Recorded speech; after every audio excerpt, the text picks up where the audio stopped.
ang 12 ka propitang minor. Kinis lamao sila si Uzias, Joel, Amos, Obadias, Jonas, Mikias, Nahum, Habakuk, Sophonias, Agio, Zacarias, og Malakias. Atong nahon ang libro ni propita Uzias. Si Uzias na ila sa kasaysayan nga propitang gibudhian sa asawa apan wala niya hunungi sa paghigugma bisan pa sa mga kakulangan sa kamatinud-anon. Ang Ginoo nga nagtawag niya sa pagsulti sa iyang ngalan sa mga matutuuhon o materialista nga mga tao bot nga ang iyang propita makasinati sa pag-antos o kaalawan sa gibudhian nga bana.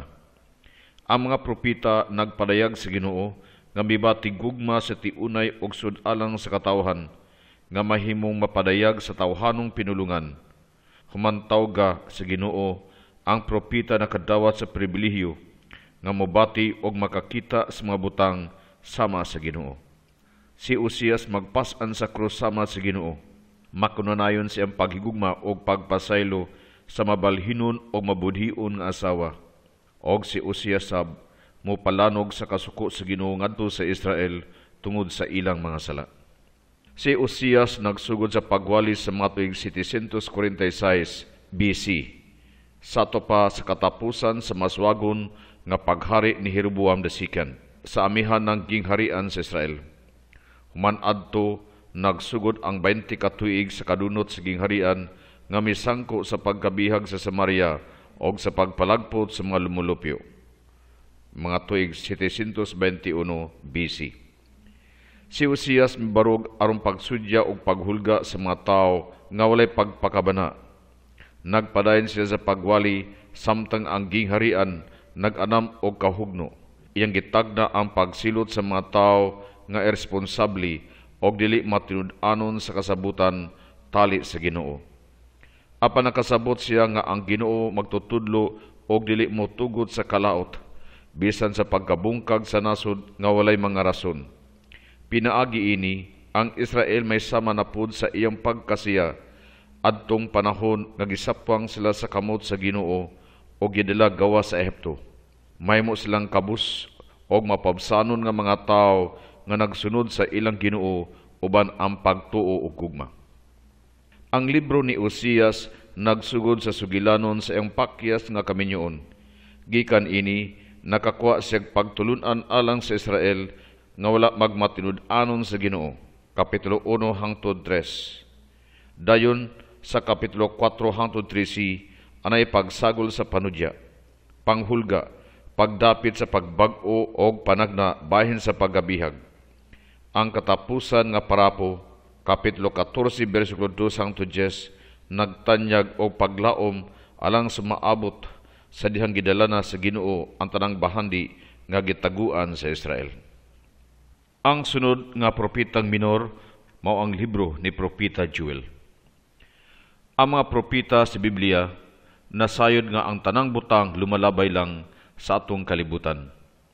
Sa matag hitabo nga naghulga sa kinabuhi sa katawhan, ilang makit-an ang pag-abot sa Ginoo nga naghukom ining kalibutana aron pagtukod sa tiunay nga kalibutan.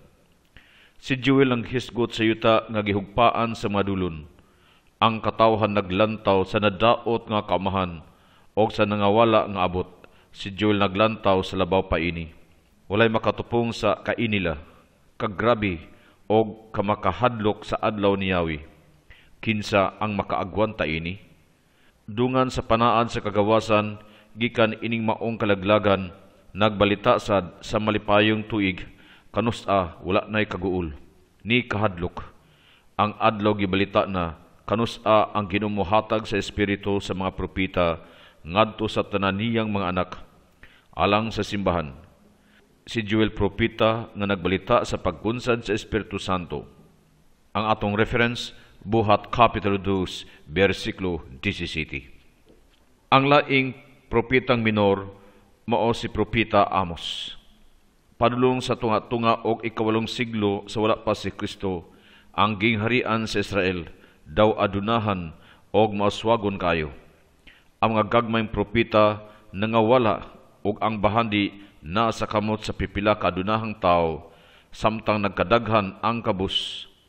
Ang kaharuhay sa pipila insulto sa nalaot nga kabus. Sa wala damha, si Yahweh nagdahunog gikan sa Sion. Ang iyang tingog bidalugdog gikan sa Jerusalem pinaagi kang Amos, usa ka magbalantay sa karnero gikan sa Tikwa.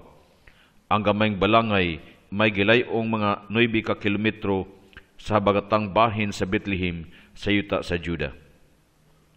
Ang Ginoo nagkuha niya gikan sa panon o nagpadala niya sa silingang yuta sa Israel, sa amihanan. Busa ang propeta nagsugod pagsuroy sa mga syudad sa Israel, nang himaraot sa mga inhustisya sa katilingban o sa reliyon nga kontinto lang sa panggawas ng mga buhat. Iyang gibalita ang silot sa Ginoo sa pagpalagpot sa Israel sa katapusan na tagna sabsiya o mga malipayong adlaw. Si Amos propeta sa hustisya sa katilingban, gipadayag niya diha nato ang Dios na nalipod sa mga katungod sa kabus. Ang laing propetang minor mao si propeta Obadias.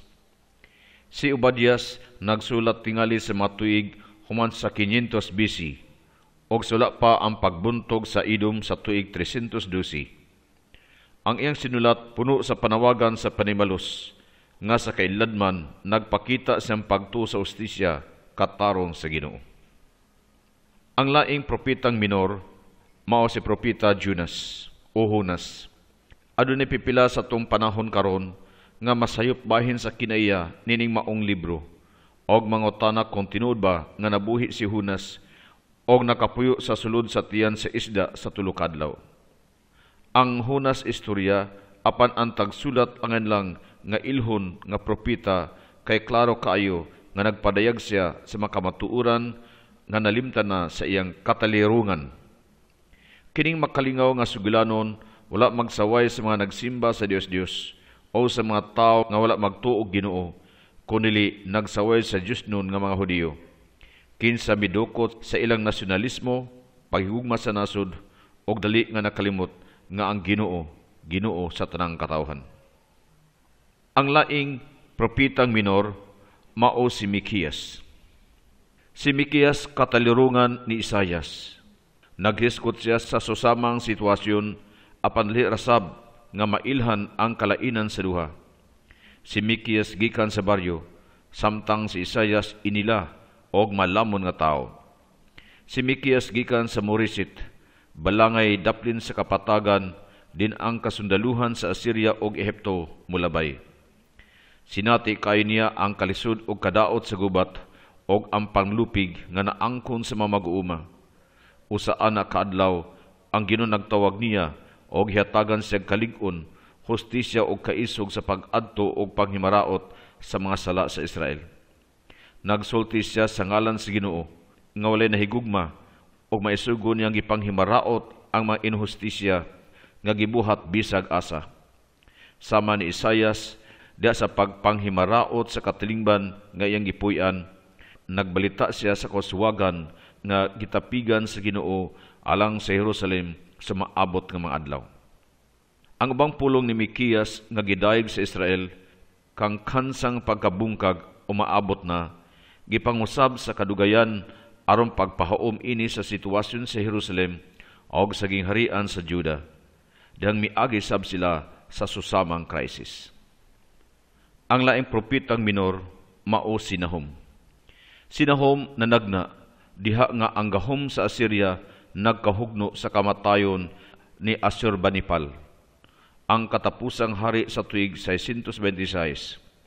Sa tuig 612, ang alyansa sa taga-Media o taga-Babylonia misulong og miguba sa Nineveh, ang kapital sa Assyria.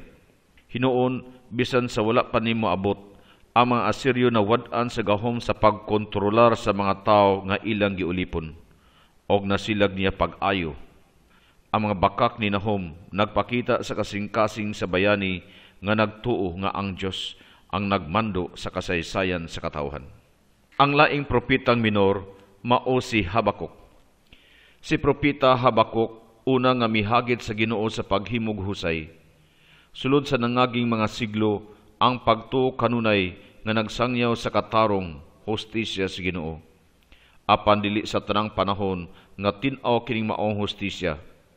Daghan ang nagpakahilumlang sa ilang pagduha-duha. Si Habakuk ang unang magsusulat sa Biblia og maisugong nangutana. Ngano nga gitugtan sa Ginoo nga modaog ang inhostisya? Ngano man nga konsilutan niya ang manlulupig, pulihan man og mas grabe pa. Duha ang tubag ini. Una, ang Ginoo nagtago sa sekreto siyang pamaagi sa pagmando sa kalibutan ug ang iyalang gipangayo mao nga magpabilin ta nga matinud-anon niya ang tarong magpuyo sa kamatinud-anon. Ikaduha, ang propeta ng balandong sa himaya sa Dios nga mo'y muhukom sa katapusan. Si Habakuk nagsulti sa mga tubag sa Ginoo sa tuig 605 ngadto sa 600. Diha nga si Nabucodonosor nga bag-o lang miguba sa Assyria nag-anam kagamhanan og nangilog sa Israel. Ang laing libro mao ang libro ni Ageo. Si Ageo ang una sa tanang propeta human sa pagkabihag. Kining tulo si Ageo, Zacarias ug Malakias nagsangyaw sa pulong sa Ginoo sa bag-o gyud nga panahon. Ang mga propeta kaniadto nagsalikway sa mga sala sa Israel og nagsangyaw sa maabot nga hukom. Apan karon human sa mga pagsulay sa pagkaguba sa Israel og sa pagkabihag didto sa Babylonia, ang katilingban sa mga Hudiyo kinahanglan nga magtukod pag-usab sa nasod og dinhi ang mga propeta nag-ingon nga kinahanglan unahog tukod pag-usab ang templo.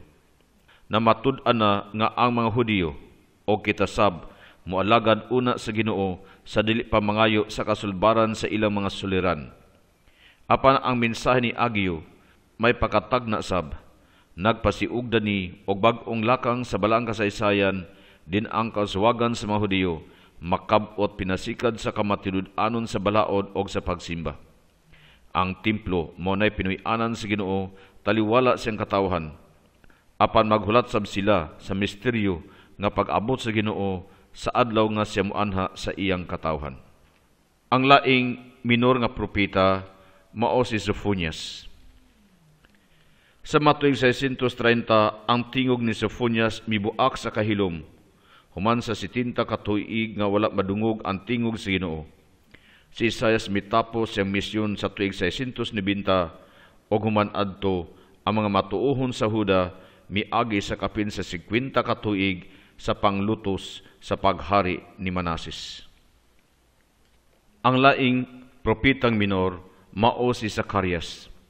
Sama ni Ageo, si Zacarias miapil sa pagtukod pag-usab sa katawhan sa Dios og sa templo, diyang mibalik ang mga Hudiyo gikan sa Babylonia sa matuig 520 BC. Diyang mibalik siya gikan sa pagkabihag ang mga dagkong saad nga gihimo sa mga propeta samtang didto pa sila naulipon sa Babylonia, wala matuman. Tanawa ang Isaias Kapitulo 40, versikulo 55. Busa nagsigi silang paabot. Nakita ni Zacarias nga timaan ang ilang pagtukod adlaw sa talagsaong kaluwasan. Ang mga panan-awon nga makita sa unang 6 ka kapitulo nagtudlo sa mga Hudiyo nga nagtapok silang templo nga magtukaw sila og maghulat sa adlaw sa Ginoo. Ang Kapitulo 9 hangtod 14, mga buhat sa laing propeta nga nagpuyo sa ulahing 2 ka siglo. Posible sa panahon nga ang inila nga manggugubat, si Alejandro miadto sa mga nasod sa silangan. Nagtudlo siya sa mga Hudiyo og dili siya angay mahadlok. Ang kadaugan sa Ginoo og ang pag-abot sa gingharian mahitabo taliwala sa sakit nga mga hitabo. Ang laing propetang minor mao si Malakias. Humanday ni Ageo og Zacarias, kini mao ang propeta nangilabot aron pagtarong sa pipila ka hiwi nga kostumbre sulod sa katilingban. Pinaagi ni Malakias ang Dios mibarog at tubangan adto nanawagan kaniya sa pakighusay. Apan mula mo ila sa iyang gugma.